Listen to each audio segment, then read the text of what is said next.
أعوذ بالله من الشيطان الرجيم.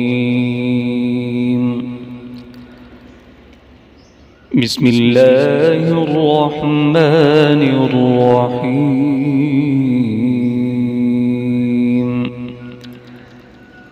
تبارك الذي بيده الملك وهو على كل شيء قدير،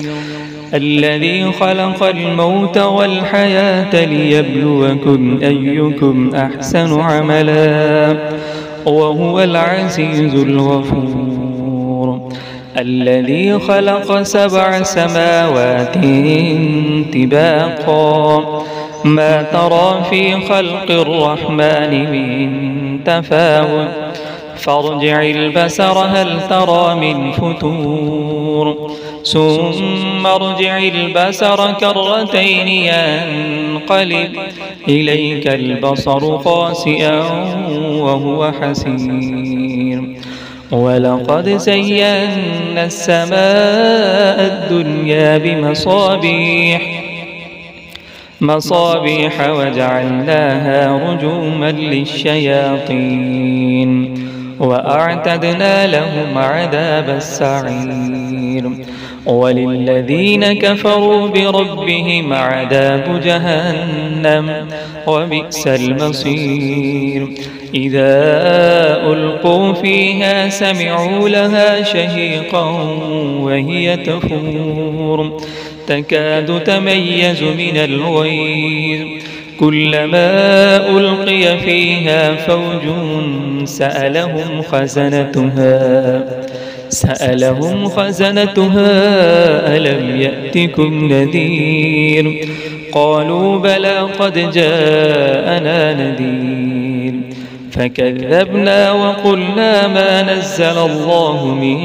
شيء إن أنتم إلا في ضلال كبير،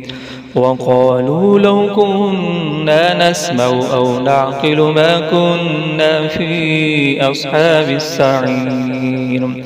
فاعترفوا بذنبهم فسحقا لأصحاب السعير،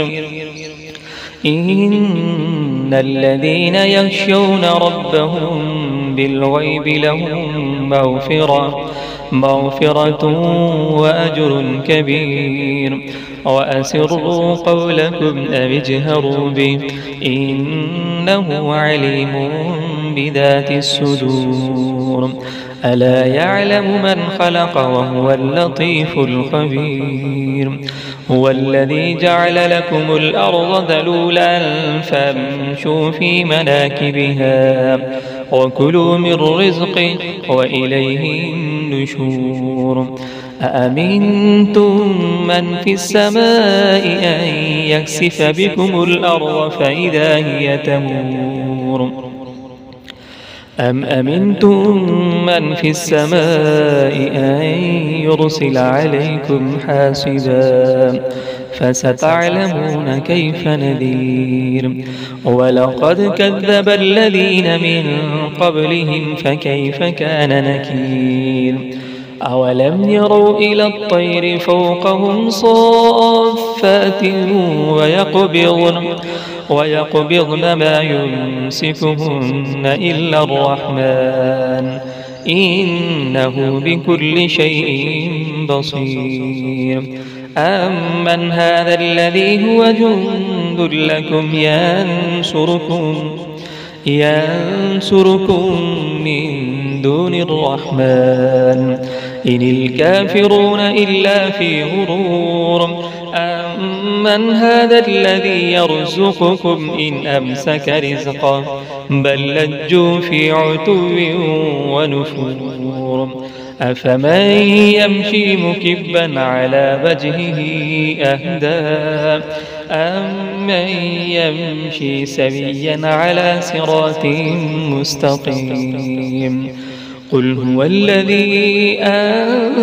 أنشأكم وجعل لكم السمع والأبصار والأفئدة قليلا